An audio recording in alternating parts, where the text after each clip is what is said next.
Buenos días a todas y todos.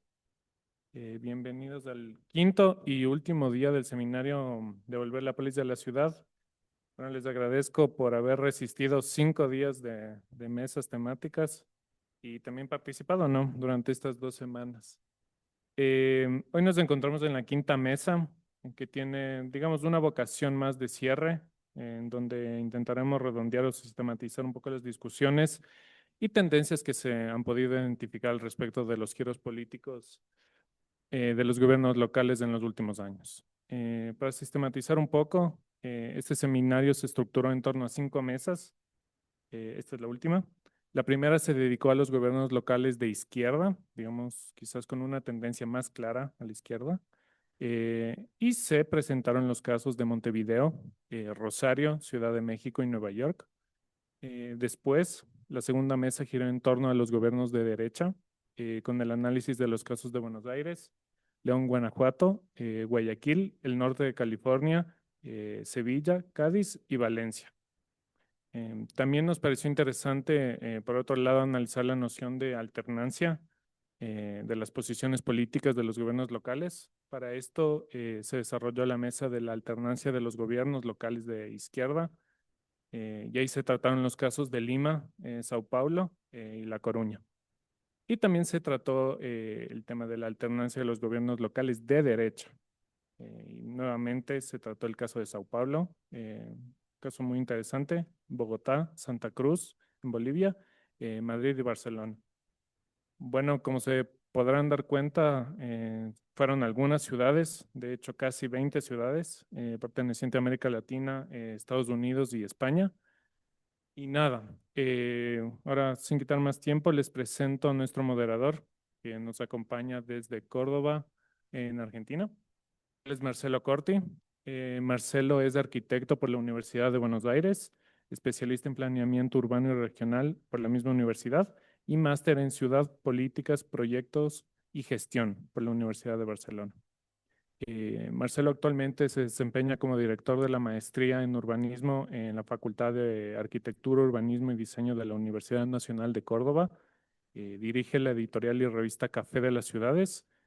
Integra también la consultora La Ciudad Posible y es asesor urbanístico en el estudio Estrategias, donde coordina el equipo responsable del estudio de la zona este de la ciudad de Córdoba, que desarrolla un plan, digamos, de sector y marco normativo para un parque industrial a cielo abierto, promovido por la Agencia de Desarrollo Económico de Córdoba. Y también Marcelo conduce una consultoría de planificación urbana para la comuna de Los Cedros, en Córdoba.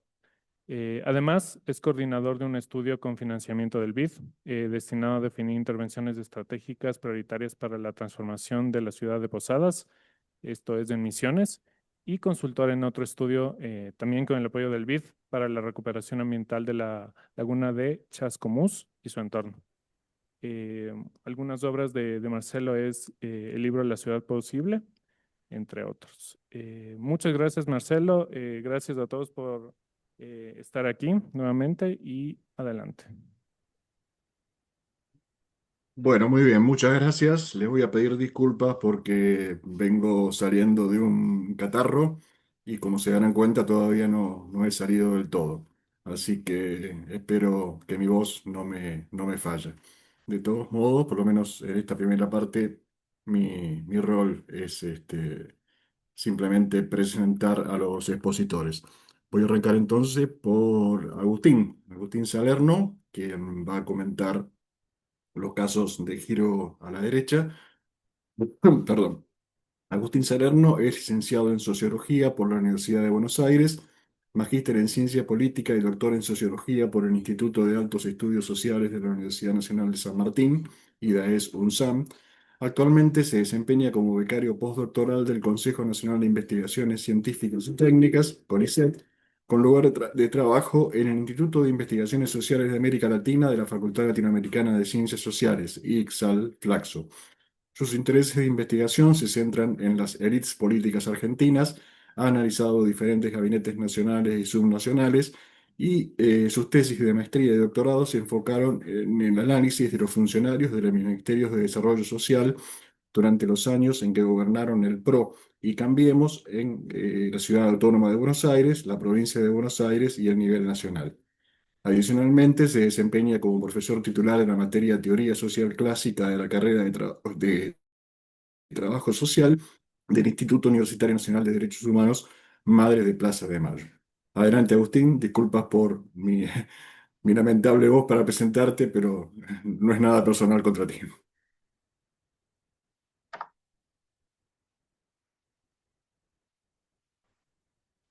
A ver si se ve esto. ¿Se pueden verlo bien? Díganme. Se ve bien. ¿Se ve bien? Bueno, buenísimo, buenísimo. Bueno, perdonen los problemas técnicos. Muchas gracias a todos y a todas. Muchas gracias a los organizadores. Perfecto. Felicitar a los ponentes. Sí. ¿Ven bien ahí? Sí, sí, sí. Bueno, bárbaro. Felicitar a los ponentes, las ponentes, creo que se trabajaron cuestiones muy importantes para pensar las ciudades y lo político en nuestro tiempo. Yo tomé nota, ¿sí? Vimos trabajos sobre grandes ciudades, pero también sobre ciudades medianas, sobre ciudades pequeñas de América Latina, de Europa, Estados Unidos. Se trabajaron políticas específicas, la relación de los gobiernos locales con los gobiernos centrales o nacionales, los tipos de liderazgos, entre otras cuestiones relevantes. Yo saludo a esta invitación a pensar el vínculo, en mi caso, entre las derechas y el gobierno de las ciudades.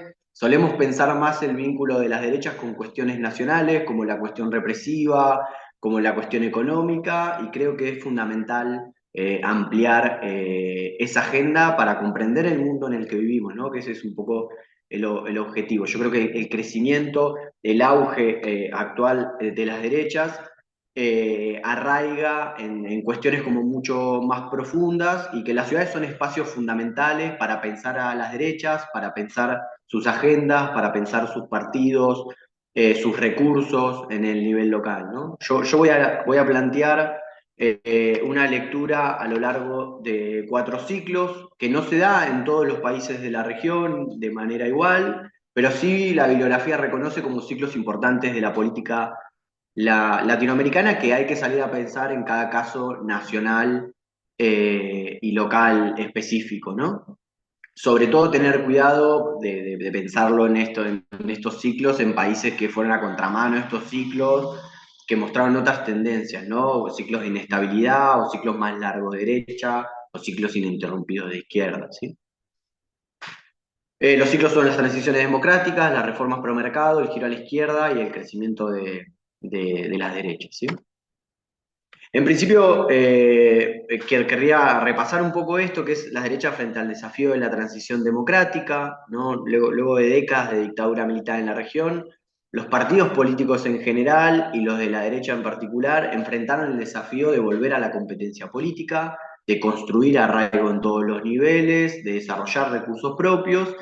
Y en ese marco, la bibliografía muestra distintas estrategias, ¿no? Partidos de derecha que se alinearon claramente detrás de las prácticas, de los discursos de los gobiernos militares, como la UDI en Chile, el Partido Frente Liberal en Brasil, Arena en El Salvador, y partidos que presentaron cierta renovación de sus discursos y de sus cuadros, como la Renovación Nacional en Chile. Yo traje ahí un panfletito de campaña de la UDI en Chile que muestra como el apoyo a Pinochet. Yo diría desde ese momento fundacional para nuestras democracias, la política subnacional y particularmente el gobierno de las ciudades se presenta como una dimensión clave para entender el poder de las derechas en América Latina. No estoy diciendo que sean el factor más importante ni el único, perdonen, pero sí es una variable que la bibliografía sobre las derechas destaca. Del origen de nuestras democracias, las derechas gobernaron ciudades y ahí desarrollaron, aunque no siempre sostenidamente a lo largo del tiempo, partidos, a veces con más o menos arraigo local, liderazgos con proyección hacia otras escalas, estilos de gobierno, entre otras cuestiones importantes. Ahí Brasil es un caso un poco paradigmático, como muestra Montero en el libro de Luna y Rovira, la base del poder de los conservadores en Brasil de la transición hasta los inicios del siglo XXI es su poder subnacional, ¿no? Ni el neoliberalismo ni la mano dura, sino su poder subnacional. Después me interesaba marcar como otro momento, por decirlo de alguna manera, que es el de las reformas pro mercado, que en algunos casos fue a la par, pero y en otros no. Esos años marcan el crecimiento del proyecto económico de buena parte de la derecha latinoamericana, que promueve reformas pro mercado. Pero irónicamente, los trabajos sobre partidos de derecha muestran como un declive de los partidos de derecha en la región en este contexto, ¿no? La derecha y sobre todo sus cuadros técnicos viven un auge de sus ideas económicas, aunque no en todos los países de la región, pero sí en muchos de ellos, y participan de distintos gobiernos con características muy dispares según los casos nacionales, pero no siempre desde partidos reconocidos como partidos de derecha, ¿no? La bibliografía en este momento marca como tres estrategias de las derechas para influenciar en el poder político, en el poder económico. Según Luna y Rovira, ellos marcan, bueno, medios no electorales, el lobby, la exportación de técnicos, desarrollar liderazgos sin partidos y crear partidos propios, ¿no? Como en esta coyuntura, yo diría que el gobierno de las ciudades fue sobre todo un recurso para los partidos de izquierda, ¿no? A mí me gustaba pensar esta idea y traer esta idea de las ciudades como un espacio de refugio cuando el clima de época no es favorable. Me parece que esta idea salió a lo largo de algunas ponencias, ¿no? Los partidos de izquierda en momentos de neoliberalismo, podemos decir de alguna manera, y como un espacio de refugio, y nosotros vamos a ver algo de esto en la década siguiente, a la inversa, por decirlo de alguna manera. Yo con esto no estoy diciendo que la derecha no gobernó a nivel local, pero sí que el gobierno de las ciudades fue clave para actores políticos de la izquierda en un contexto adverso. Quería como traer esa idea, por decirlo de alguna manera, para que podamos charlarla, para que podamos discutirla. Por supuesto que va a haber casos distintos, pero me parece que hay algo de esto interesante para traer. Las ciudades, en los 80, en los 90, en el contexto de hegemonía neoliberal, fueron como un gran recurso para que los partidos de izquierda puedan sobrevivir frente al neoliberalismo. Y a partir de acá viene un poco el análisis de mi caso, que trata de pensar lo que sucede con las derechas frente al giro a la izquierda, ¿no? Como muestran Luna y Rovira en su libro sobre la resiliencia de la derecha en América Latina, el giro a la izquierda de los 2000 es la crisis del proyecto modernizador conservador, ¿sí? De democracia y libre mercado, pero con desigualdad social. Y en ese marco, las fuerzas de derecha en general se moderan, algo que muestran distintos trabajos sobre Chile, sobre Argentina, priorizando la disputa en el nivel subnacional, disputa en la cual las ciudades más importantes de América Latina tuvieron un rol como muy relevante. Nosotros hablamos de algo de esto, la colega que trajo el caso argentino, etcétera. Yo traje acá los casos de Macri y de Casab en la ciudad autónoma de Buenos Aires y en San Pablo. Distintos trabajos, perdón, que analizan fuerza de derecha en este contexto, muestran esto, aunque no estudien necesariamente la relación entre derechas y ciudades, ¿no? Pero esto es algo que se puede rastrear en la bibliografía preocupada por las derechas, ¿no? Arena en 2006 es el único partido de El Salvador que se presentó en las elecciones municipales de todos los distritos. Creo en Ecuador consigue en 2014 22 alcaldías. El Centro Democrático de Uribe consigue en 2014 50 alcaldes y el PRO en la Ciudad de Buenos Aires logra en el año 2007 su primera victoria. Yo traigo el caso del PRO porque, bueno, la Ciudad Autónoma de Buenos Aires se convierte en el bastión electoral del PRO en un contexto de giro a la izquierda en la región y de giro a la izquierda también en Argentina, ¿no? En la Ciudad de Buenos Aires el PRO construye una marca partidaria que le permite mostrar un estilo de gobierno. La Ciudad de Buenos Aires es donde están los medios de comunicación, es donde están las instituciones de la política nacional, y en ese sentido constituye un poco una caja de resonancia para la política en su conjunto. Y el PRO buscó construir ahí un partido sin una clara pertenencia a la derecha. Esto lo muestran los trabajos clásicos de Gaby Gomaro y de Sergio Morresi sobre del PRO, yo diría con una clara pertenencia, pero sin decirlo, ¿no? Le enseñaba en sus manuales a sus cuadros que eran un nuevo partido, un partido moderno, un partido del hacer, con valores posmateriales, tratando de dejar de lado, ellos decían, categorías obsoletas del siglo XX, más allá de la izquierda y de la derecha, algo que hoy nos puede resultar a los argentinos en este contexto medio obsoleto, pero bueno, de esa manera se presentaba en ese momento y recuperar eso me parece interesante, porque ahí el PRO se desarrolló como una verdadera marca partidaria, consistente, diferenciada de la de sus adversarios. La ciudad de Buenos Aires le permitió mostrar políticas públicas, reclutar militantes, desarrollarse territorialmente, reclutar dirigentes. Sin embargo, yo ahí puse algunas imágenes de algunas políticas medias emblemáticas, de políticas sociales como la tarjeta Ciudadanía Porteña, hasta políticas de transporte o políticas en el espacio público, más bien recreativas. Pero sí es importante el hecho de que hasta el 2015 sus estrategias para expandirse hacia otros niveles de gobierno, incluyendo hacia otras ciudades, fueron muy erráticas y en general con muy pocos resultados. Solo logran en 2011 ganar en un distrito vecino que es Vicente López, pero no mucho más que eso, ¿sí? Después del giro a la izquierda, podemos hablar de las derechas frente a su momento de ascenso. La crisis del giro a la izquierda se manifestó en lo que la bibliografía distingue como dos momentos, ¿no? Un primer giro a la derecha atenuado, sobre todo de crítica a los oficialismos de izquierda, ¿no? Un periodo que va a estar marcado por el ascenso de derechas moderadas que se pliegan a ciertos consensos del ciclo anterior, como por ejemplo consenso respecto a políticas distributivas.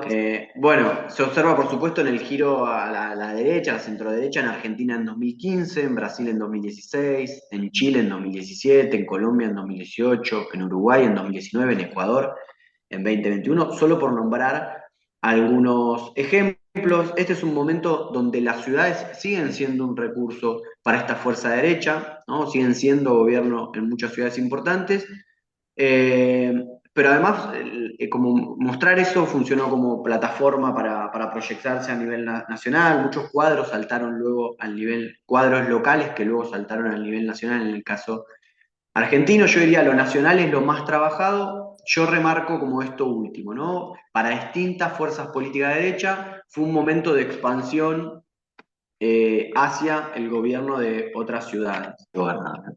Bueno, bien, decía, digo, un momento donde las ciudades fueron importantes, un primer momento de giro a la derecha moderado, ¿no? Y yo diría, lo nacional es lo más trabajado. Yo remarco esto último, para distintas fuerzas políticas de derecha fue un momento de expansión hacia el gobierno de nuevas ciudades. Pensaba ahí en el caso de Creo en Ecuador, que pasó en 2019 de 22 alcaldías a 33. Yo estudié, en mi caso, la expansión del PRO por la provincia de Buenos Aires. La provincia de Buenos Aires es la más importante de la Argentina en términos demográficos, en términos políticos, en términos económicos. El PRO pasó a gobernar en 2015 de un municipio a 20 municipios. Digo, y mencionar lo que implica este salto en términos de gobierno local, de 1 a 20, y logró sostener ese peso como tercera fuerza de relevancia local en la provincia más importante de la Argentina en los ciclos posteriores. En 2019, pese a la derrota de Macri y de Vidal en la gobernación, de Macri en el nivel nacional, de María Eugenia Vidal como gobernadora, logró sostener ese peso en 2023, pese al surgimiento de una nueva derecha radicalizada, como vamos a ver ahora un poquito más adelante, ¿no?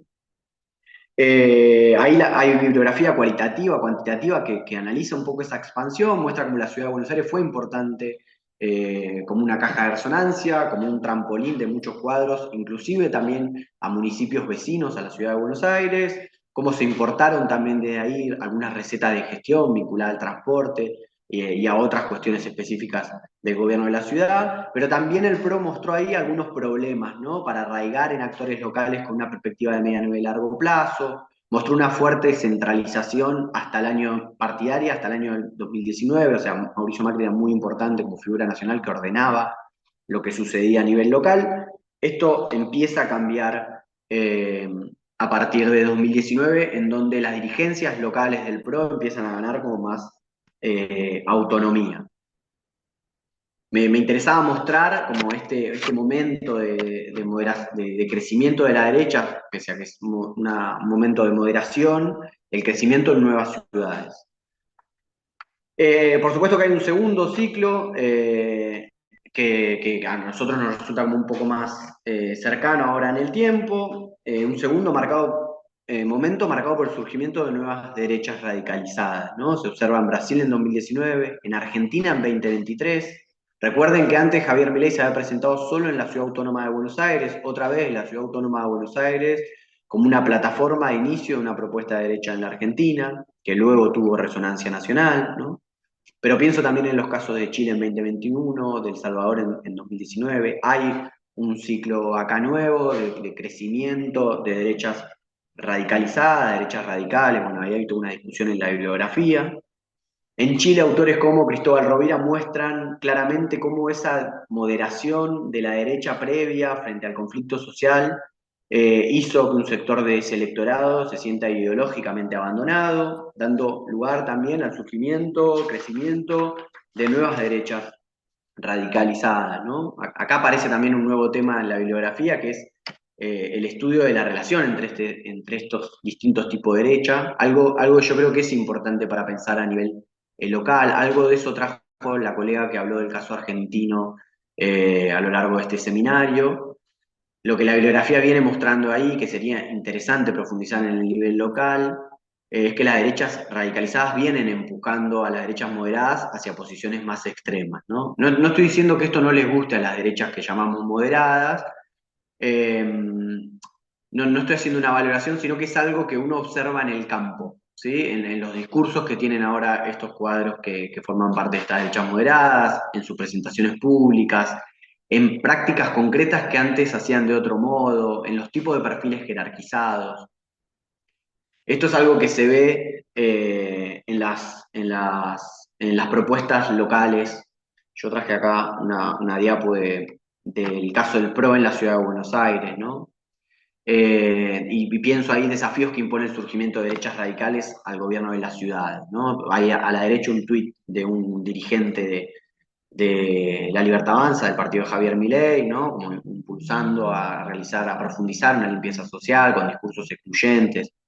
Y a la izquierda, como la respuesta que hacen estas derechas, entre comillas, moderadas que gobiernan la ciudad hace mucho tiempo, que empiezan a cambiar sus discursos, que empiezan a cambiar algunas prácticas. Creo que hay algo de esa relación que sería interesante pensar a nivel local, ¿no? Me parece que hay algo de lo que Mariana Gené llama para el caso argentino un ciclo, un crecimiento de la derecha electoral que va de los márgenes al centro del poder y de la moderación a la radicalidad, que sería interesante para pensar el gobierno de las ciudades y qué está pasando también en otras ciudades de América Latina. Bueno, con esto termino, perdón por las dificultades técnicas. Yo diría, en una región en la que la construcción partidaria, luego de más de 5 décadas de democratización, se ha mostrado débil, ¿sí? Es decir, muchos partidos no lograron sostenerse en el tiempo o crecer. Esto es algo que muestran los partidos tanto de izquierda como de derecha. Yo pienso fundamentalmente lo que sucede a la derecha. Yo diría que este seminario mostró que el gobierno de las ciudades fue un recurso clave, ¿no? Para distintas propuestas de derecha y de izquierda en la región, en distintos sentidos, ¿no? Para darle vida a sus ideas, para sobrevivir en tiempos difíciles moderando su imagen, permitiéndole construir vínculos con distintos electorados, para consolidar una propuesta, para mostrar un estilo de gobierno, para cuando el contexto lo permite expandirse y crecer, las ciudades fueron un espacio, pero también un recurso, diría yo, ¿no? A lo largo de todo el seminario vimos grandes orientaciones de políticas públicas de partidos de derecha, ¿no? Como la privatización del suelo público, la baja inversión en viviendas sociales, distintas políticas de limpieza social del espacio público, limpieza social entre comillas. Creo que es importante detenerse en cada caso empírico, diría yo, analizar matices. A mí me gustó la presentación que hizo la colega de Argentina también para mostrar cómo eh, tuvimos distintas derechas gobernando la ciudad de Buenos Aires, porque todo eso nos muestra la complejidad actual, nos muestra también algunos consensos que vamos construyendo en las ciudades respecto de políticas de mediano y de largo plazo, y también yo creo que aparecen como los desafíos que es que el surgimiento de nuevas derechas radicalizadas le imponen a esos consensos que hemos venido construyendo a partir del surgimiento, por supuesto, de discursos, de prácticas represivas, conservadoras en términos culturales y sobre todo antiestatales en términos económicos, ¿no? Bueno, eso simplemente y seguimos hablando después en función de los comentarios. Gracias y perdón por las cuestiones técnicas. Bueno, muy bien, muchas gracias, Agustín. Cumpliste perfectamente con el tiempo asignado, así que te agradecemos eso y fuiste muy claro en tu exposición, a pesar de las dificultades técnicas que siempre ocurren. Vamos a presentar ahora la siguiente exposición, que en este caso se refiere al giro a la izquierda y va a estar a cargo de Fernando Carrión, que es académico del Departamento de Estudios Políticos de la Flaxo, sede Ecuador.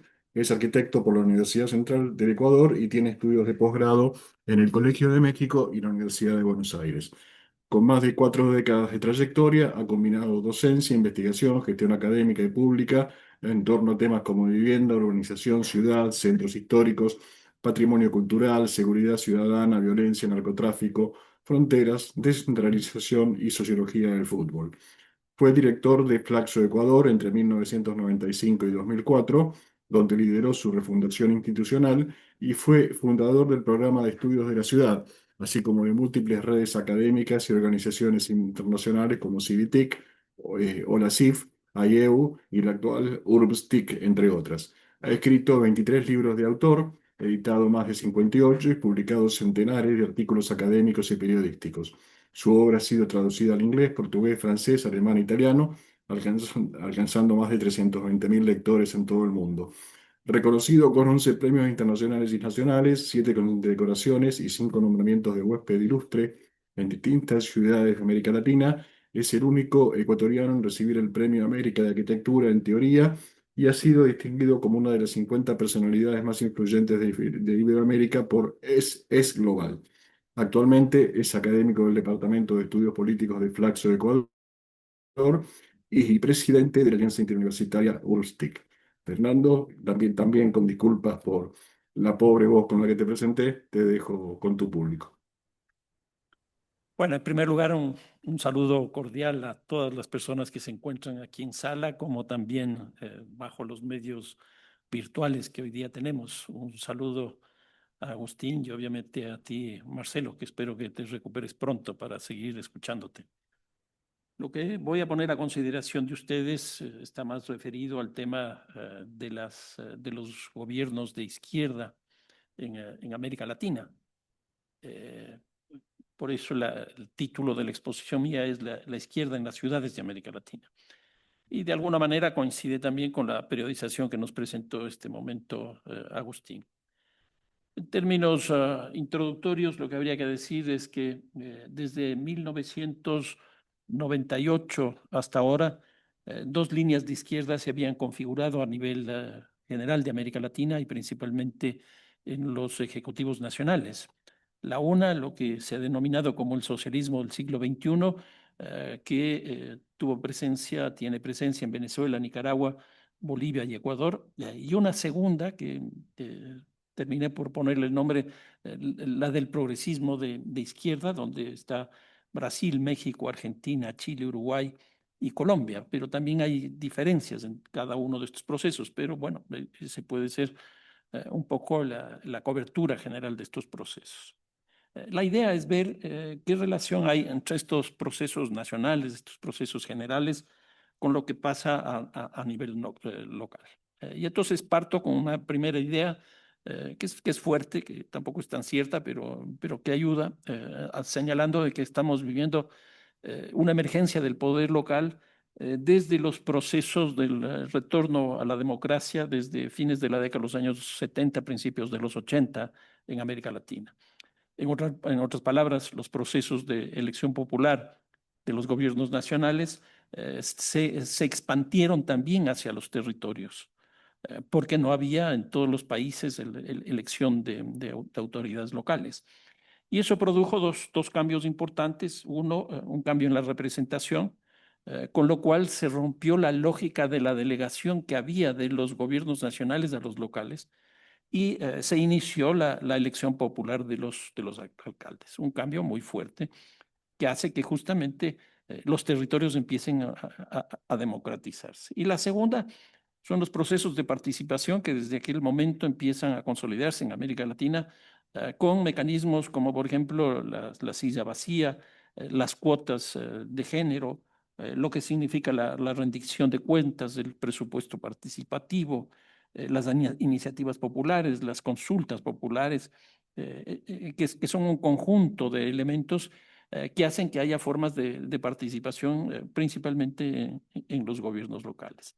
Y una tercera cuestión es el tema de la autonomía subnacional, que se expresa en términos políticos, justamente en lo que estamos hablando, es decir, una representación directa. Una segunda en términos administrativos, cuando hay transferencia de funciones del gobierno nacional a los locales, y también en términos financieros, porque se incrementan sustancialmente los recursos de los gobiernos locales. Una segunda cosa que es relativamente al mismo tiempo, aunque es un poco más tardía, es toda la reforma del Estado que se empieza a vivir, en este caso a fines de la década de los 80, principios de los 90, donde hay dos procesos que son fundamentales. Uno, la descentralización, que es lo que veíamos hace un momento, la generación de autonomía, estas tres autonomías, política, administrativa y financiera, que lo que hace es que llegue a los territorios la democracia, una cosa que había estado relativamente ausente. Y la segunda son los procesos de privatización, donde hay un fortalecimiento del mercado bajo la lógica de la soberanía del consumidor. Y en términos de la producción de las infraestructuras, básicamente bajo la lógica de condiciones generales de la producción. Y entra en una crisis muy fuerte lo que es la planificación urbana.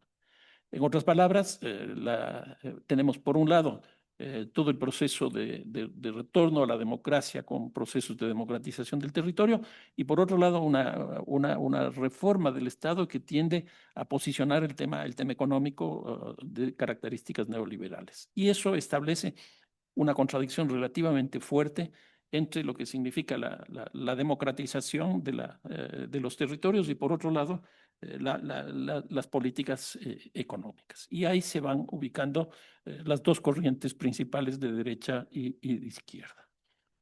¿Qué es lo que ocurre con todo este proceso? Y estas características es que la ciudad y los gobiernos locales terminan convirtiéndose en espacios de disputa política, porque la ciudad empieza un proceso de polarización importante. Y aquí hay por lo menos tres cosas que son claras. Uno, lo que es la acelerada urbanización que se vive en América Latina desde mediados del siglo pasado, que conduce a que en este momento tengamos entre 83 y 84% de la población viviendo en ciudades. Y que sea una polarización muy grande. Aquí he trabajado con José Mena, un buen amigo que me ayuda a hacer algunos de estos datos. Y aquí lo que se llega a la conclusión es que vamos a trabajar básicamente con 88 ciudades, que son las ciudades que tienen más de 1 millón de habitantes, pero que concentran estas 88 ciudades el 45% de la población urbana de América Latina. Es decir, es bastante representativa porque 88 ciudades representan casi la mitad de la población de América Latina. Esto es una cosa bien interesante y aquí tienen el cuadro y van viendo cómo año por año esta situación va planteándose. Vamos a ver esto hacia adelante con unas curvas donde claramente esto termina por expresarse. Entonces, en primer lugar está la acelerada urbanización, todo se urbaniza y entre eso la política. Hay la emergencia de movimientos sociales urbanos que no se había tenido con la fuerza que empieza a tener justamente por este proceso de urbanización y por el proceso de democratización. Y el tercer lugar es un recambio que empieza a haber en los partidos políticos que tienden a urbanizarse, aunque lentamente. Los partidos políticos siempre habían pensado en el Estado nacional y muy poco en los gobiernos subnacionales. Pero a partir de estos procesos, de estos dos procesos contradictorios, pues empieza los partidos políticos también a incorporar esa temática como parte de sus políticas de gobierno y sus definiciones ideológicas. Entonces, aquí se instaura una tensión compleja, que es la ciudad neoliberal, por un lado, y versus lo que podríamos decir algo así como los municipios democráticos, representativos, etcétera, que terminan confrontándose. ¿Qué es lo que ocurre en 1980? Solo 7 países de América Latina elegían autoridades locales, es decir, bajísimo. 7 países de América Latina elegían autoridades locales. Pero ¿qué es lo que ocurre? Desde 1997, que se cierra ese ciclo, cuando Ciudad de México y Buenos Aires eligen a sus autoridades locales, todos los países de la región terminan eligiendo autoridades locales, lo cual produce un par de efectos muy interesantes dentro del territorio de la región. Por un lado, empieza la ciudad a tomar forma como una comunidad política, y aquí hay algunos partidos políticos que empiezan a tener a la ciudad como un elemento determinante de su accionar. En el caso del Perú, en Lima, pero no solo Lima, está el Cusco, están otras ciudades, aparece la Izquierda Unida. En el caso de Uruguay, principalmente con Montevideo, tenemos el Frente Amplio. En el caso de México está primero el PRD, Partido de la Revolución Democrática, y luego está Morena, hasta ahora también de izquierda. Y uno de los casos más interesantes que lo vamos a ver también es el PT del Brasil. Entonces ya se ve que los partidos políticos empiezan a asumir esta condición urbana y esta condición de la ciudad como una comunidad política.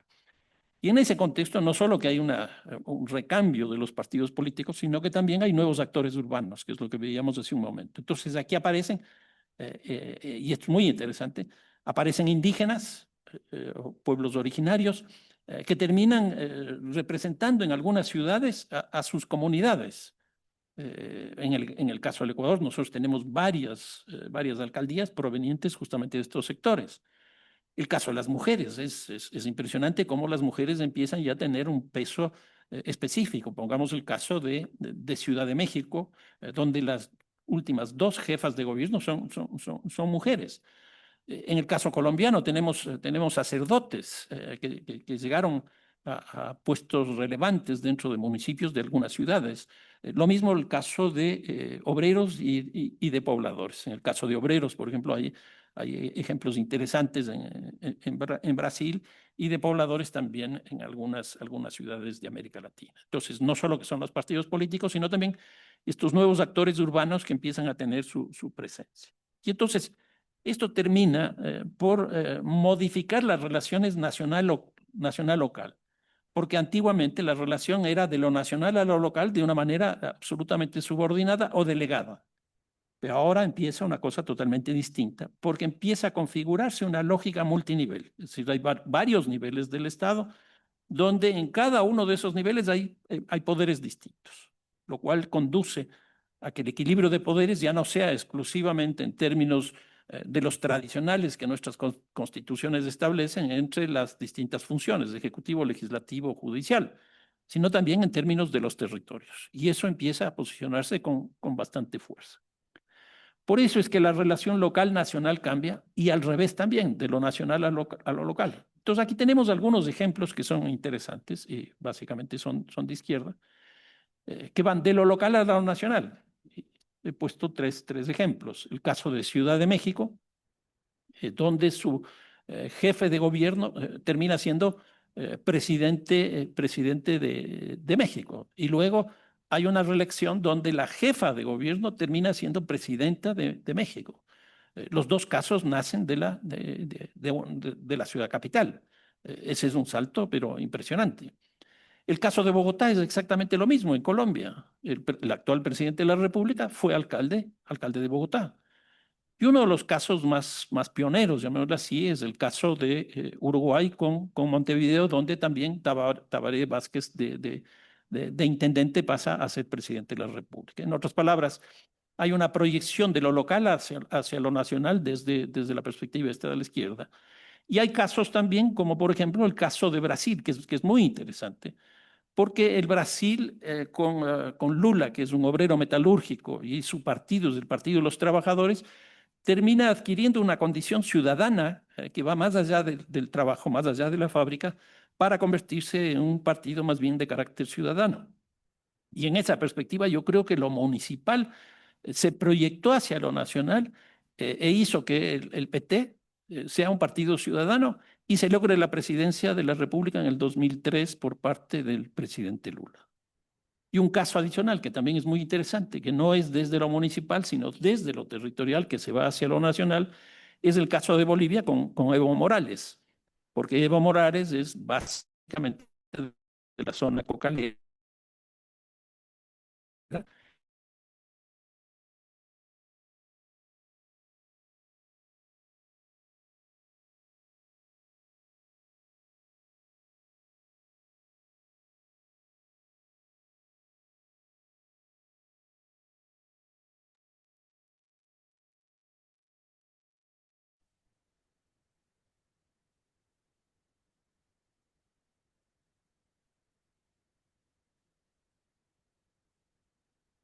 Venezuela, Nicaragua, y, y Bolivia.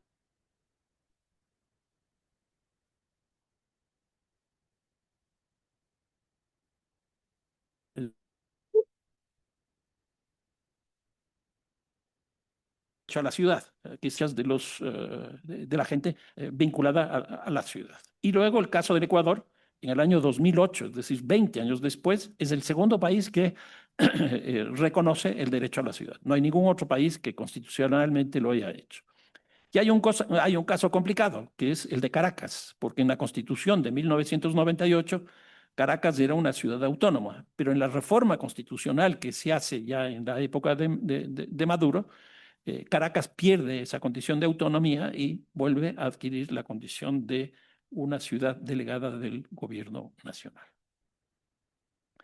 ¿Qué es lo que nos muestra esto? Que en general lo que se está viviendo en estos periodos es un tránsito de la fábrica al barrio, porque en general la izquierda lo que había trabajado es el tema laboral, el tema fabril, la producción, etcétera, pero ahora ya entra el barrio, entra la ciudad de una manera explícita, lo cual significa que incorpora en la dimensión ideológica lo que es el tránsito de todo lo que significa la producción a lo que empieza a ser reconocido como el consumo.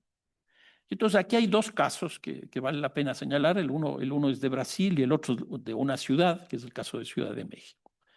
El caso de Brasil es un caso absolutamente singular con cuatro formas, porque Brasil tiene un movimiento urbano popular muy fuerte, que fue muy contradictorio incluso en la época de la dictadura y que de alguna manera también estuvo altamente vinculado a los movimientos eclesiales de base y que empezó a tener fuerza muy alta, probablemente de los movimientos urbanos populares más significativos de América Latina. Lo segundo es esto que acabo de señalar, que en la Constitución del 88 aparece el derecho a la ciudad y aparece toda una sección dirigida a los municipios, a las ciudades, etc. En tercer lugar, tiene el Ministerio de las Ciudades, que le da prioridad al tema urbano. Está la elección popular de alcaldes de municipios, donde probablemente los tres más significativos de origen sean San Pablo, con Luisa Erundina, que yo creo que es uno de los símbolos principales de la izquierda local. Está el caso de Fortaleza, el caso de Porto Alegre. Por ejemplo, el caso de Porto Alegre es lo del presupuesto participativo que hablábamos hace un rato. Y entonces todo esto hace que haya una proyección desde lo local, desde lo territorial, desde lo municipal, hacia lo nacional, que logra que Lula llegue a la presidencia en el año 2003. Ese es el caso de Brasil, que es muy interesante. Es decir, hacia lo nacional. Y el otro caso es de Ciudad de México, que ha tenido un proceso francamente muy interesante, porque el fin de la delegación tiene dos formas, dos expresiones históricas muy claras. La una, como habíamos dicho hace un momento, en el año 97, porque por primera vez hay la elección popular del jefe de gobierno, y ahí se elige a Cuauhtémoc Cárdenas. En otras palabras, se autonomiza frente al gobierno nacional, frente al gobierno federal. Y la segunda es que al interior de la propia Ciudad de México también hay un proceso de autonomización de lo que antes se llamaban delegaciones, para que vean incluso hasta el nombre, antes se llamaban delegaciones y hoy día se llaman alcaldías. Y este proceso empieza en el año 2000 con la elección de las 16 alcaldías que están dentro de la Ciudad de México. Y luego hay una tercera cuestión en la Ciudad de México muy interesante, que es la redacción de la Constitución de la propia ciudad, con lo cual Ciudad de México adquiere la condición de un estado más de México y se establecen una cantidad de situaciones muy progresistas, muy interesantes en esa Constitución. En otras palabras, Ciudad de México vive desde el 1997 hasta ahora bajo dos formas progresistas, llamémoslo así, la una la del PRD y la otra de Morena. Ahora, hay casos fundacionales en la izquierda de América Latina respecto de los municipios. Y quiero poner simplemente 4 que me parece que son muy importantes. El uno que considero yo que es el primero que ocurre en América Latina, en la región, que es en 1984, que es electo Alfonso Barrantes de Izquierda Unida. Él se postuló posteriormente a la presidencia de la República, pero desgraciadamente no logró los votos suficientes. El segundo caso en Perú mismo es el caso de Villa El Salvador, donde Michelle Ascueta también llega a la alcaldía en Villa El Salvador, y Villa El Salvador se convierte en un referente para el urbanismo popular de América Latina y yo diría prácticamente del mundo. En tercer lugar está el caso de San Pablo en Brasil, con Luisa Erundina, que es electa en el año 89, básicamente del Partido de los Trabajadores. Y el último ejemplo que también me parece muy interesante es el de Tabaré Vázquez en Montevideo en el año 90. Frente a estos 4 casos fundacionales, llamémoslo así, de la izquierda en el manejo de los gobiernos locales, de los municipios, aparecen 2 casos que son bastante relevantes en términos de que eligieron al primer alcalde, al primer jefe de gobierno y hasta ahora se mantienen en el poder. Este es el caso de Montevideo, que son 35 años, y básicamente a partir de lo que es el Frente Amplio, es decir, una sola fuerza política. Y en segundo lugar está Ciudad de México con 28 años, con dos partidos políticos y varios jefes de gobierno. Ahora, también hay casos intermitentes, que eso hemos estado discutiendo en este seminario. El caso de San Pablo, que han habido varios alcaldes de izquierda, si no me equivoco, desde Luisa Erundina son 3 y el resto de derecha. El caso de Bogotá es una cosa relativamente parecida, se elige su primer alcalde en el 88 y hasta ahora pues han habido 3 candidatos, 3 alcaldes de izquierda, uno de ellos absolutamente fallido, que terminó incluso en la cárcel por corrupción. Y este es el caso de Lima, que empieza con Barrantes y por ahí tiene otra expresión más de izquierda. Este cuadro es muy interesante y ya nos vamos acercando al final, porque aquí lo que tenemos es de las 88 ciudades de más de 1 millón de habitantes, ¿cuántos alcaldes de derecha, de izquierda y de centro hemos tenido cada 5 años? Entonces, simplemente por una cosa así de tiempo, voy a señalarles el inicio y el final para ver qué es lo que ha pasado. Entonces, en el año 80, de derecha teníamos 43 y hoy día tenemos 39, es decir, ha habido una reducción. En el caso de los partidos de centro, empieza con 24 y ha subido a 27. El caso de la izquierda empieza con 10 y termina con 19, ha subido. Es bastante interesante. Ahora, ¿qué es lo que tenemos de esto? ¿Qué es lo que tenemos de esto? Uy, ya se me perdí. ¿Cuáles han sido las propuestas de gobierno de la izquierda? Aquí lo que se ve claramente, como decíamos al principio, que los gobiernos de izquierda a nivel nacional tenían propuestas plurales y habíamos definido básicamente dos, una del socialismo del siglo XXI y otro progresista. Pues a nivel local también hay distintas entradas desde la izquierda para ejercer el gobierno y definir las políticas. Pero en términos estructurales y en términos generales se pueden señalar seis entradas que son interesantes y que no están presentes en todas las ciudades, pero de una manera sí lo están. Una es el derecho a la ciudad, aquí la tesis es construir otra ciudad para que no sea una ciudad tan desigual como la que tenemos y que la lógica de esa nueva ciudad sea la del vivir bien. Segundo está lo de justicia espacial, esta tesis de Soja, que él sostiene que lo que hay que confrontar es el conjunto de desigualdades. Se ha pasado en América Latina de la comprensión de los barrios populares como ilegales e informales a más bien a tratarlos como desigualdades. Y en esa perspectiva se habla de la totalidad de la ciudad y en esa perspectiva también de lo que significa la justicia espacial. En tercer lugar, es el peso que se le asigna al espacio público. Básicamente es una lógica de recuperación del espacio público. En cuarto lugar está el modelo de gestión, donde hay una recuperación de lo público en términos de que el marco institucional local se fortalece. La planificación urbana se convierte en un elemento muy importante para la regulación del mercado, sobre todo el mercado inmobiliario. En tercer lugar, hay una discusión muy interesante de los presupuestos, mientras la izquierda va más por la línea de impuestos, la derecha va más por la línea de tasas en términos de los ingresos. Las tasas es simplemente el pago o la contribución por el uso de un servicio. Y los municipios de derecha terminan definiéndose más de servicios que nada. En cambio, los impuestos permiten el gasto mucho más general y permiten generar políticas de gobierno que han conducido a que muchos de los alcaldes o muchos de las autoridades locales se llamen jefes de gobierno y no gerentes, como tienden a llamarse los de la derecha.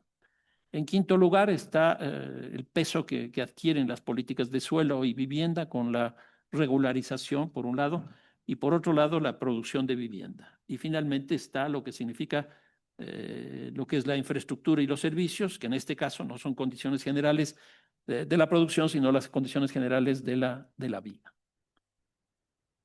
También las izquierdas han logrado construir un sentido de proyecto alrededor de lo que yo llamo una ilusión movilizadora, es decir, siempre han tenido un proyecto específico a partir del cual se van aglutinando sus propuestas. Y aquí tenemos el caso de Lima, lo que significó el vaso de leche para movilizar y organización a la población popular. El caso de Porto Alegre, que señalamos hace un rato, lo que significó el presupuesto participativo como forma, valga la redundancia, de participación en la toma de decisiones respecto de los presupuestos. El caso de Montevideo es muy interesante porque ahí se ha posicionado con mucha fuerza lo que es el cooperativismo al principio y ahora con el tema de la descentralización, es decir, los gobiernos de proximidad. El caso de Ciudad de México, todo lo que significa la representación, la participación y la construcción institucional, que lo describimos. Y también está el caso de Rosario en Argentina con el plan estratégico que ha generado también cosas interesantes de participación. Este cuadro es el que hacía referencia hace un momento con los números de alcaldes de izquierda, de centro y de derecha en las 88 ciudades, es decir, las ciudades más grandes de América Latina, que como les dije, tienen 45% de población. Esto es lo que hemos trabajado con José Mena. Y entonces aquí yo diría que se ven algunas cosas interesantes. Una es al principio una caída importante de la izquierda, de la derecha, que va hasta el año 2000, hasta el año 2005 y un crecimiento de la derecha que va hasta el año 2010. Lo que se tiene más bien los gobiernos de centro es un crecimiento hasta el año 85 y después una tendencia de caída hasta el 2010. Creo que el año 2010 es un año de quiebre porque a partir de ese momento lo que tenemos es un crecimiento de la derecha y un decrecimiento del centro y un decrecimiento bastante pequeño de los gobiernos de izquierda. Este es un cuadro también que representa este es un gráfico que representa el cuadro de las ciudades según la población. Y entonces aquí lo que sí vemos claramente es que en el año 2005 los municipios de derecha más grandes son los que tienen un peso más significativo. Lo que se ve claramente entre el año 90 y el año 2015 es que los gobiernos de centro son los que más peso tienen. Y la izquierda está localizada, yo diría, básicamente alrededor del 2010, cuando se produce ese quiebre, y luego tiene una situación más bien de relativa estabilidad. En otras palabras, creo que los municipios de derecha tienen una entrada más fuerte en las ciudades más grandes. Y para terminar, yo creo que la coyuntura del retorno a la democracia y del proceso de descentralización, es decir, de reforma del Estado, pues hicieron cambios notables al extremo de que implantaron un proceso de democracia territorial y de fortalecimiento del poder local que antes no existía. Y ahí tenemos la presencia de nuevos actores urbanos, que son por un lado de corte social, básicamente los pobladores, llamémoslos así, y por otro lado los partidos políticos, como señalé los casos de Izquierda Unida, Frente Amplio, etcétera, que tendieron a urbanizarse y a pasar de la fábrica a la ciudad. Y en ese sentido, lo que se vio con este cambio de actores también es que aparecieron nuevas políticas urbanas, que son las de izquierda, que hasta ese momento no habían tenido presencia. Una segunda cuestión que es muy importante es que la relación nacional-local o local-nacional es absolutamente determinante. Opera en los dos sentidos, tal como lo hemos visto.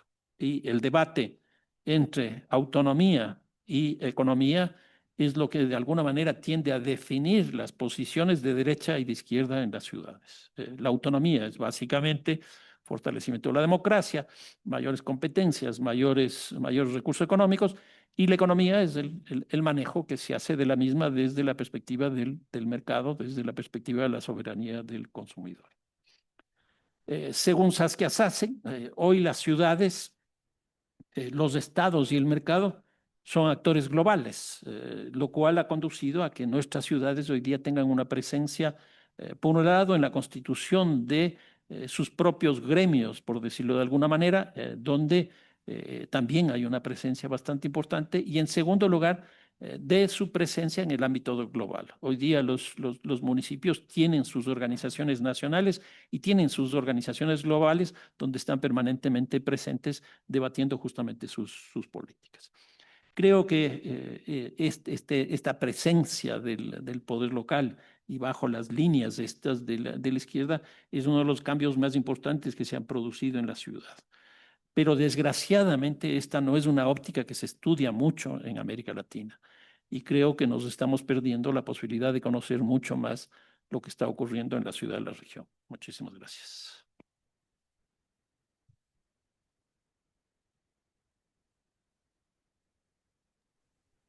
Muy bien, muchas gracias, Fernando. Muchas gracias a ambos por la precisión en el tiempo. Los dos usaron la media hora pensada específicamente, cosa que se agradece particularmente. Voy a agregar algunos comentarios. Lamentablemente no tenemos hoy a Mercedes de Virgilio, que estaba prevista para hacer estos comentarios y que, bueno, por un problema de último momento no pudo estar. Así que vamos a comentar con Sebastián, hacer algunos análisis, no para resumir o relatar lo que ya dijeron muy bien Agustín, Fernando y en las sesiones anteriores las y los calificados exponentes que hemos tenido, sino para, bueno, justamente comentar o agregar algún detalle, algún interrogante respecto a lo conversado. Y para dar pie después a una serie de debates a un debate con los participantes presenciales y virtuales de esta charla. Disculpen nuevamente por lo lamentable de mi estado de garganta. Lo primero que quiero comentar es que, bueno, acuerdo muy plenamente con Agustín y creo que fue también algo que sostuvo Cristina Cravino en su charla de la semana anterior. Y creo que no es solamente en el caso de Argentina y de Buenos Aires en particular, sino en general en América Latina, el retorno de la derecha a la esfera política luego de la doble renacimiento progresista y socialista señalado por Fernando en América Latina, tuvo un componente, bueno, no sé si la palabra es exactamente moderado, y tampoco es hipócrita, sino muy cuidadoso en cuanto a que, bueno, las categorías de izquierda y derecha eran categorías que ya estaban perimidas, que, bueno, que en definitiva se trataba de otras cosas. Y bueno, claramente yo no sé si agradecer o preocuparme o bueno, lamentar profundamente las características que está tomando la derecha radicalizada actual, en la cual, bueno, a un discurso que sostenía que, bueno, que no había más izquierda y derecha, y de que en definitiva incluso creo que recordás, Agustín, que en los primeros años del gobierno de Macri, del partido PRO en la ciudad, algunos militantes del ala todavía más moderada del PRO, decían que ellos en realidad, si se asimilaran a las categorías de la política norteamericana, serían algo así como la centroizquierda demócrata, o sea, eran obamistas, se postulaban digamos, como de una categoría especial. Bueno, lo que yo no sé si agradecer o lamentar es que las derechas actuales son, bueno, por un lado mucho más bestias. Hablo muy específicamente del caso de mi país, donde, bueno, han llegado a gobernar, y por otro lado, bueno, mucho más explícitas en cuanto a que son de derecha, o sea, no niegan, no dicen que sean categorías perimidas, eh, no, no sostienen que no haya derecha e izquierda, sino que asumen que hay derecha e izquierda, que todo lo que está enfrente de ellos es izquierda, aunque sean los mismos moderados de derecha de años anteriores, que hoy en algunos casos son sus aliados, bueno, que están pagando muy fuertemente, incluso con prácticamente una virtual desaparición política de los partidos que lo sostuvieron. Y bueno, se sostienen como de derecha y asumen claramente su carácter de derecha, tanto en el discurso como en los hechos, digamos, no solamente digamos, una postulación ideológica, sino que, bueno, en materia económica, en materia represiva, en materia de análisis bueno, de las dictaduras militares del último cuarto del siglo XX o la última, bueno, de prácticamente los dos cuartos del medio del siglo XX en América Latina, tienen una visión que es totalmente a contrapelo de la que se había construido con el denominado consenso democrático. Vale decir que sí, que es real no solamente una radicalización de las posturas de derecha, sino un sinceramiento siniestro, si se quiere, bueno, de esas posturas. Lo estamos viendo en Estados Unidos, bueno, con fenómenos como, bueno, en estos días, en estas horas, se están censurando programas de televisión históricos por no tener digamos, por postular alguna visión diferente de la oficial del gobierno de Trump respecto a algunos problemas digamos, bueno, como el asesinato de este hombre, el, el influencer de extrema derecha que murió la semana pasada.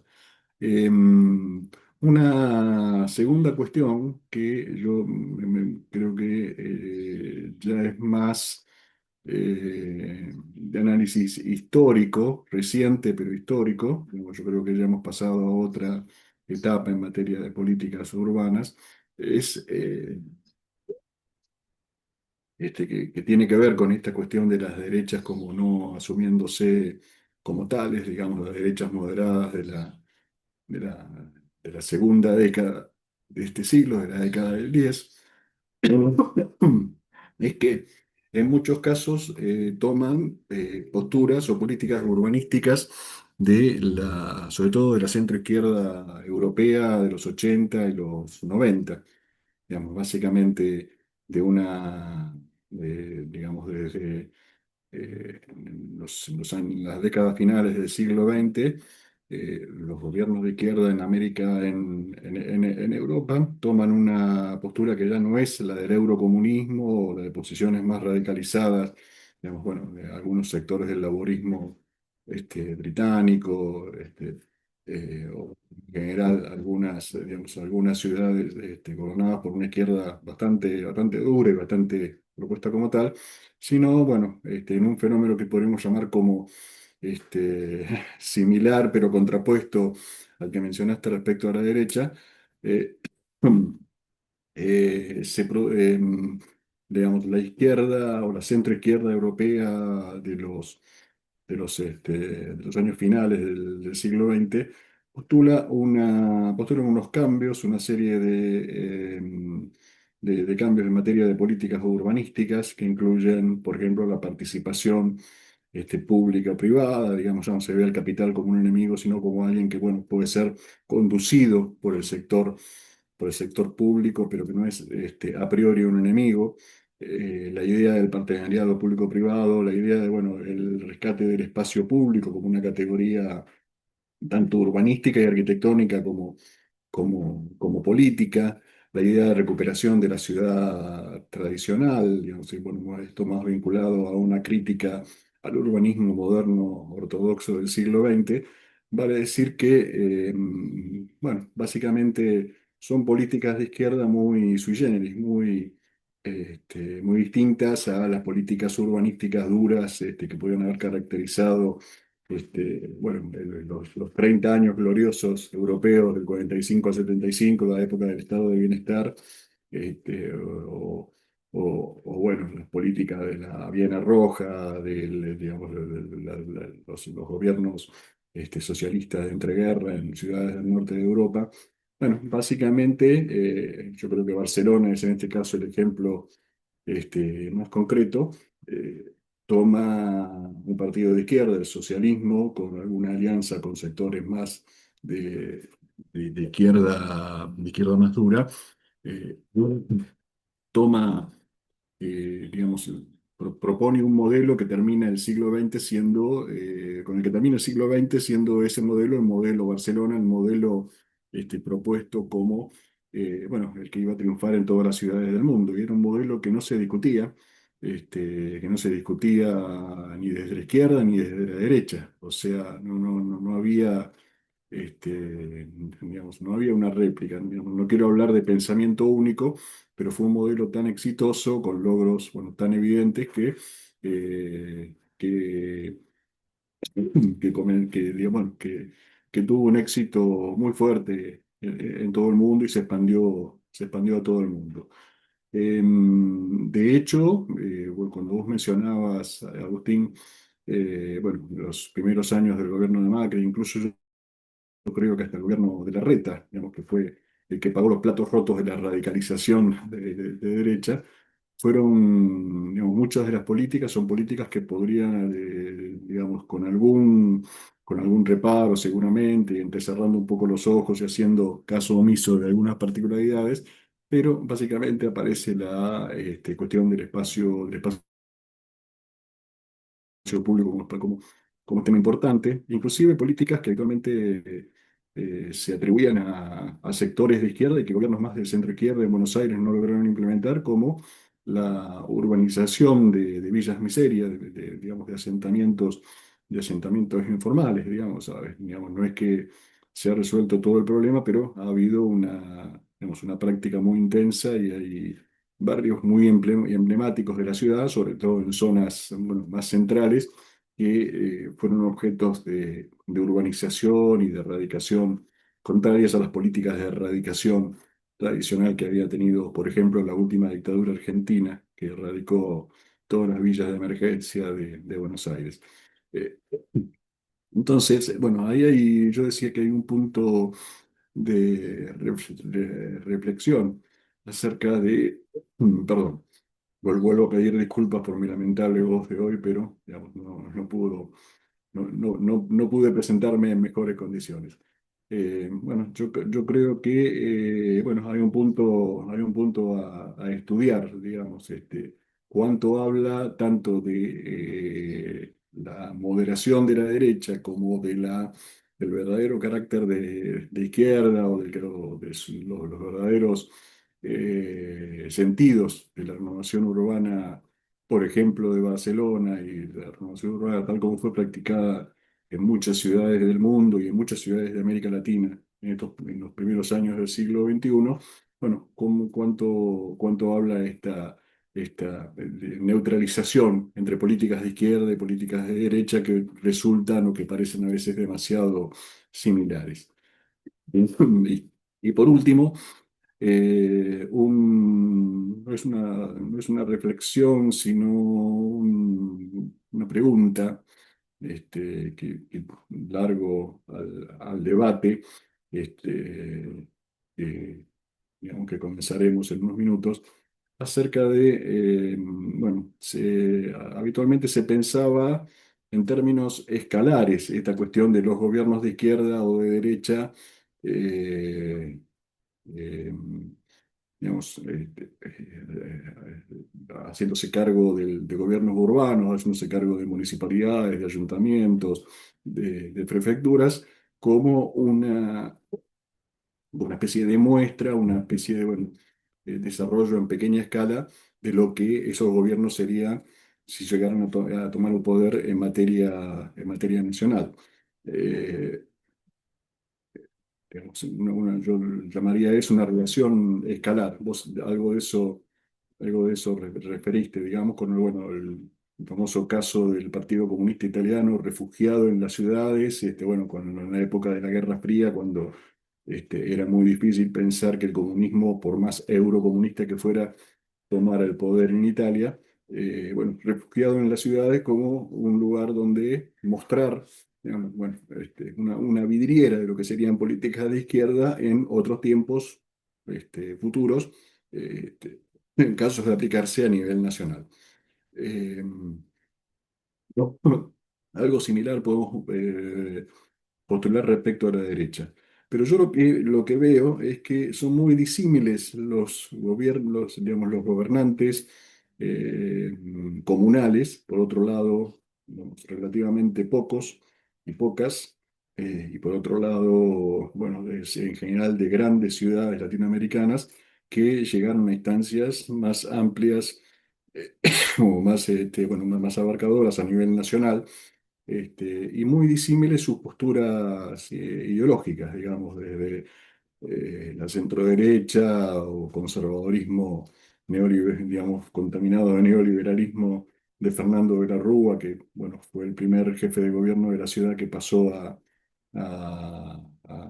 presidente de la nación, bueno, con un notorio fracaso, obviamente, o el caso de Mauricio Macri.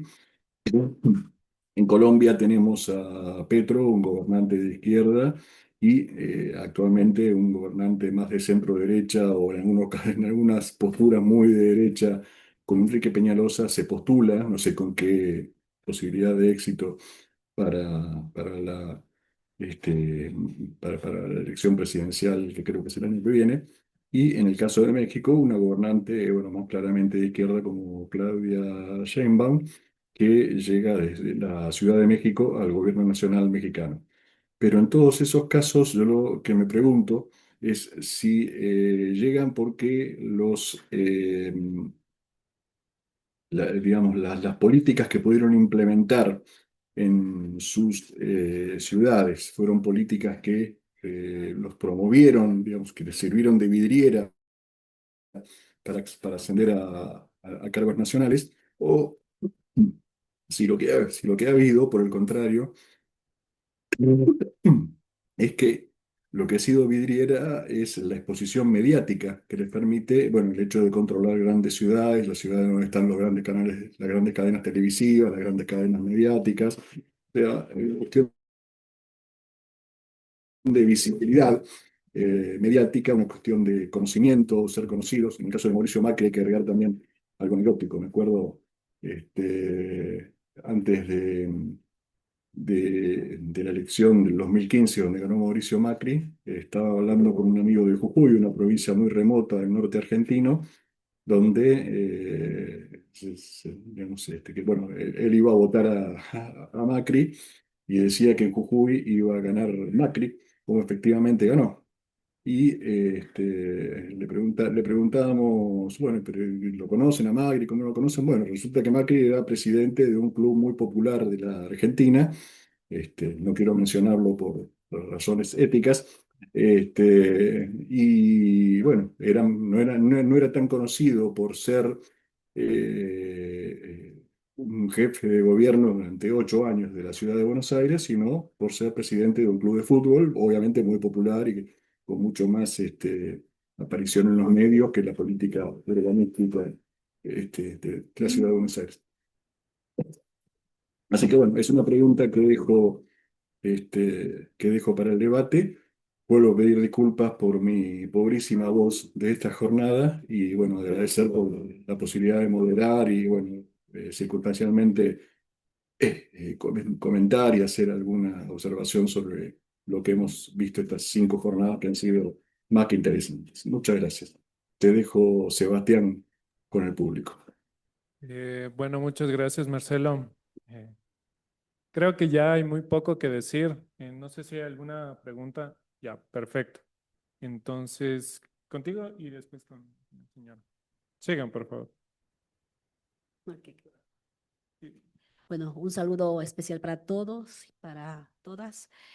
Mi pregunta es para los dos expositores de esta mañana. En el marco de la coyuntura de fortalecimiento de las organizaciones y las administraciones municipales, en las lógicas que nos han explicado en esta mañana o nos han comentado respecto de cómo llegan al poder nacional desde lo local a lo nacional o a su vez desde viceversa, desde lo local a lo nacional.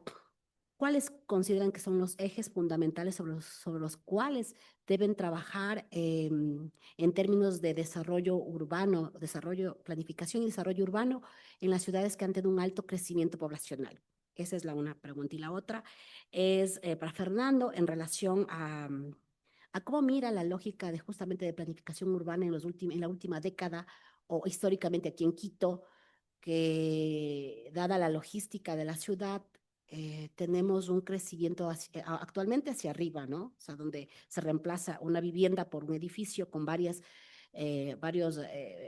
ciudadanos, ciudadanas que han poblado estos espacios y obviamente el tema de servicios básicos, por ejemplo, se tornan insuficientes en las partes más urbanas, en el centro norte, centro sur de la ciudad de Quito, por ejemplo. ¿Cuál es tu criterio en ese sentido? Y también, ¿cuál es tu perspectiva de análisis respecto de el, si se quiere, cómo se van a configurar las fuerzas políticas para llegar al contexto de elección de autoridades municipales para el siguiente periodo? Perfecto. ¿Tu pregunta? Sí.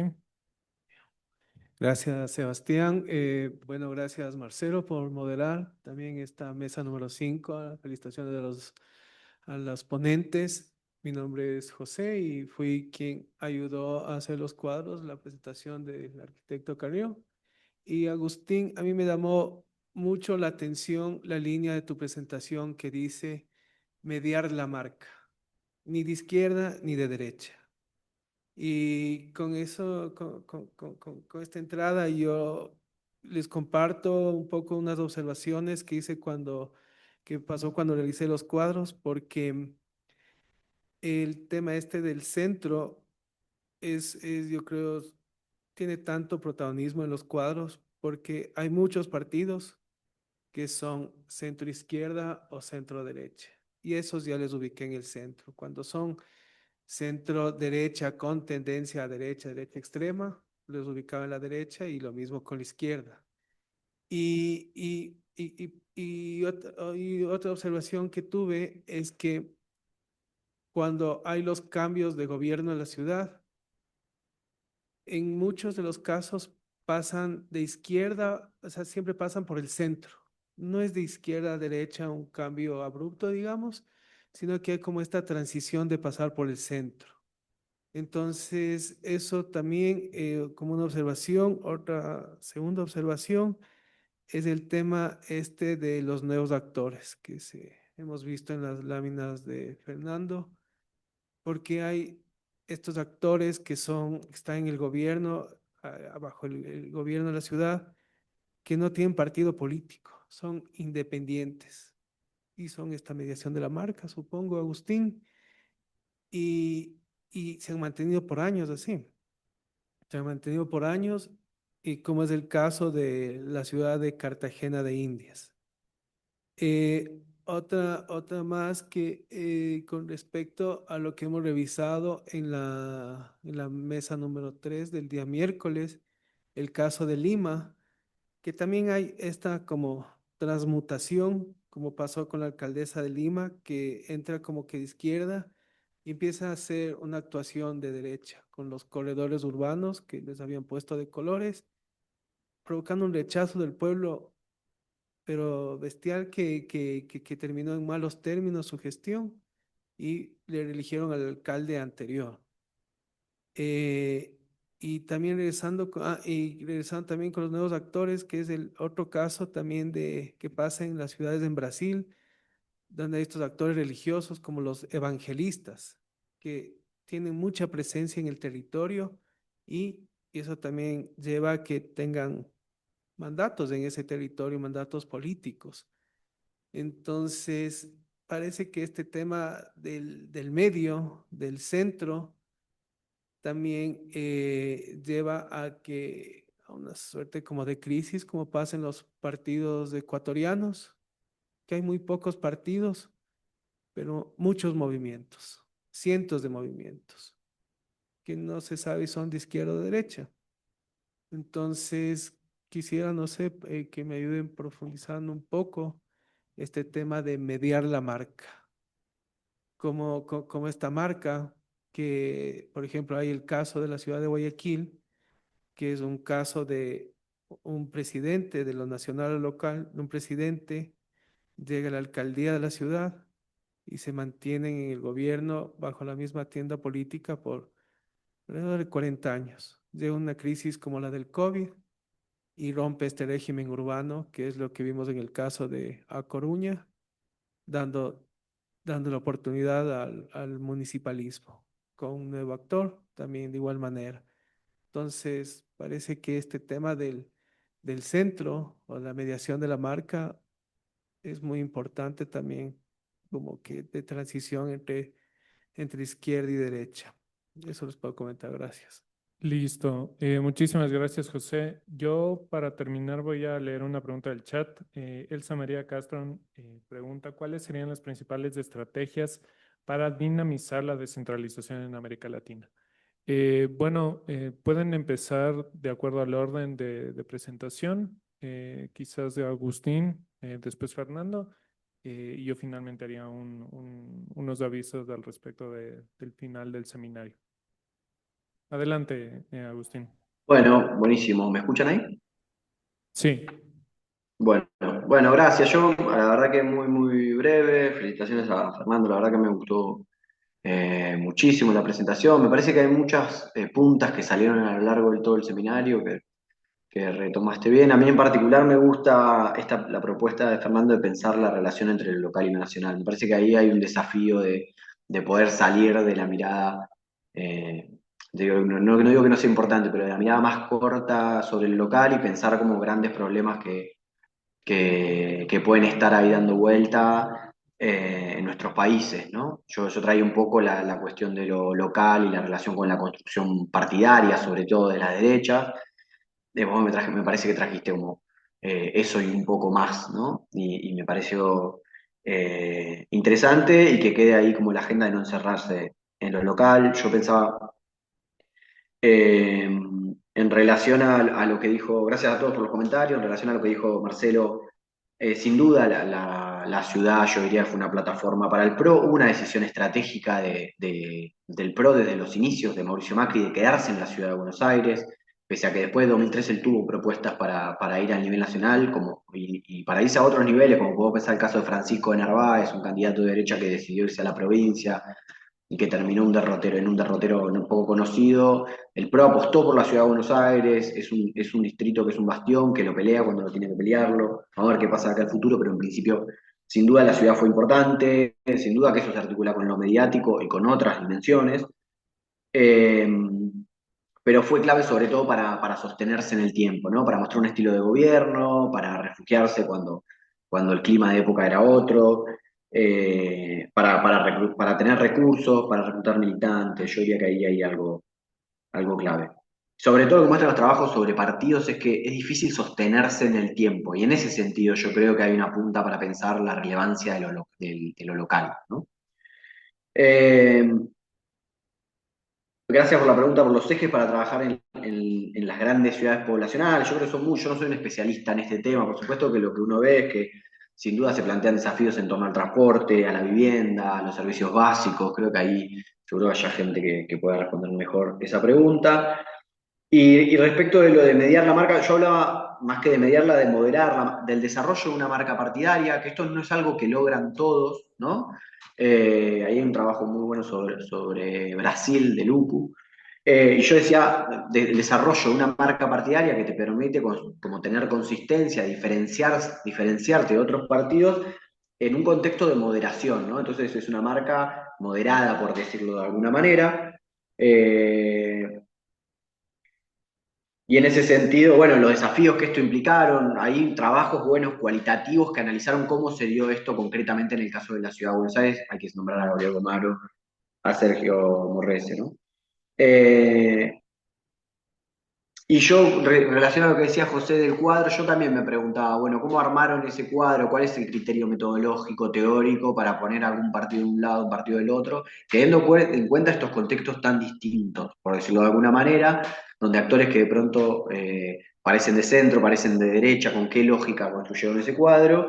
Y la última que dejo, que es una pregunta, que solemos pensar como las diferencias entre las derechas y las izquierdas, y yo creo que a lo largo de todo el seminario salieron algunos consensos en el gobierno de la ciudad, políticas que se sostienen a lo largo del tiempo, que en todo caso se profundizan un poco o se les quita un poco de importancia, pero que se sostienen. Entonces yo creo que también tenemos el desafío de pensar algunos consensos que hemos construido democráticamente entre las derechas y las izquierdas en el gobierno de las ciudades, y sobre los que también tenemos que poner el ojo para de alguna manera construir puentes, ¿no? La radicalización de las derechas nos vuelve a poner arriba de la mesa como la importancia de la democracia, la importancia de poder conversar con otros que piensan distinto. Me parece que hay algo de eso que salió ahí que yo creo que estaría bueno seguir pensando. Eso simplemente.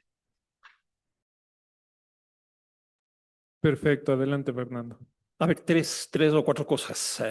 Una primera, yo creo que lo que ocurrió en la década de los años 80 y principios de los 90 es un cambio estructural de los municipios, porque son electos y eso hace que haya una representación de los territorios. Antes era, como decía yo, delegados. Y entonces eso construye una institucionalidad totalmente distinta. Entonces, a mí me parece que ese periodo que Agustín también lo señala, de una forma bastante clara, produjo cambios estructurales brutales. A eso se han ido añadiendo cosas, como las que decía de participación, el tema de la silla vacía, el tema del presupuesto participativo, etcétera, etcétera, etcétera. Casi todas esas cosas se han ido incorporando. Y eso ya está ahí presente, lo cual hace que los municipios hoy día tengan condiciones totalmente distintas de las que tenían antes. Entonces, es una primera cosa. Una segunda, sobre el tema de los partidos o la representación política a nivel nacional y a nivel local, yo sí creo que hay diferencias. Por ejemplo, en el caso del Ecuador, nosotros tenemos organizaciones políticas nacionales, provinciales, locales y parroquiales. Entonces, eso hace, en algunos países de América Latina, que la representación provenga no de lógicas nacionales, sino de lógicas locales. Y ahí tenemos algunos problemas. Porque para calificar por lo menos entre derecha, izquierda y centro, etcétera, porque muchos se definen como independientes. Entonces, si uno tiene que ver 88 ciudades y ver cómo se definen políticamente, pues es muy difícil porque uno simplemente accede a través de los sistemas que uno tiene a la mano, es decir, Google. Si uno está local, pues va a saber que es independiente, tiene una tendencia a la derecha, al centro, a la izquierda, lo que sea. Pero así en términos generales es muy complicado. Y ese es un problema que, bueno, con José hemos hablado respecto de estos cuadros que se han hecho. Probablemente algunos que fueron a la izquierda son de centro, o probablemente unos de derecha que son de centro o al revés. Eso es muy probable que ocurra. Entrando ya a lo local, a las dos preguntas, una sobre planificación, yo creo que Quito es de las ciudades más planificadas del mundo. O sea, si nosotros vemos que el primer plan regulador que se hizo en Quito fue del año 39 y de esa época para acá, yo no sé cuántos planes se han hecho, pero probablemente es de las ciudades que más planes tiene. Pero una cosa es el ejercicio de hacer el plan y otra es que ese plan termine siendo un acto de gobierno. Y me parece que hay cosas muy complicadas. Por ejemplo, en el caso de Quito mismo. Paco Moncayo hizo su plan, Rodas hizo su plan. Pero ¿qué es lo que ocurre? Son periodos de gobierno, son muy cortos, de 4 años, donde difícilmente esos ejercicios pueden terminar concretándose. Y esto es lo que ha pasado en Quito, porque nosotros hemos tenido un alcalde de la Izquierda Democrática, uno de Alianza País, otro, no sé ni cómo se llamaba, Yunda. Luego teníamos otro que surgió con Guarderas y finalmente el último de la Revolución Ciudadana. Es decir, los cambios que hacen, que ocurren en términos políticos en Quito, lo que ha pasado es que es difícil establecer una política de mediano y largo plazo. Yo siempre comparo con Guayaquil. Guayaquil tuvo un alcalde desde el año 92, como decía José, presidente de la República que llega a ser alcalde, que yo creo que debe ser un caso único en América Latina y sí debía haberlo señalado, pero ese es de derecha. Pero desde el año 92 hasta el año 23 no cambiaron de partido político. Cambiaron de alcalde, sí, pero de partido político no. En el caso de Quito, no del 92, sino del año 2000 para acá, son 5 alcaldes de 5 partidos políticos distintos. Entonces, eso hace que la cosa sea muy difícil. Y la última cosa, la parte política de Quito concretamente, Quito está con un vacío de partidos políticos muy fuertes. Se cayó la Izquierda Democrática, desapareció la democracia popular. Tenemos este rato representaciones que provienen más bien no de lo nacional, sino de lo local. Quito no tiene liderazgos relativamente importantes, tan es así que, como dije el otro día, en las últimas elecciones se presentaron 16 candidatos a la presidencia de la República, ninguno de Quito. Si ustedes se ponen a ver los ministros de este gobierno, ¿cuántos de Quito hay? No hay, no hay. Creo que la ministra de Educación y punto. Entonces, hay un problema muy fuerte de la representación en Quito. Por eso es que en los últimos 2 alcaldes fueron electos, el uno con 22% y el otro con 25%. Y yo creo nuevamente, y con esto, perdón, ¿quiénes? No, Pavel sí es quiteño, Pavel sí es quiteño, pero Yunda no, él sí es de Chimborazo. Eh, Bueno, para terminar, yo creo que el tema de la política y lo político en las ciudades y en los gobiernos locales me parece que es un tema muy relevante para la academia y que desgraciadamente se ha trabajado bastante poco. Listo, muchísimas gracias, Fernando. Bueno, creo que con eso ya podemos ir cerrando. Voy a hacer un último anuncio. que es acerca de la certificación para todas las personas que lograron resistir estos 5 días de seminario.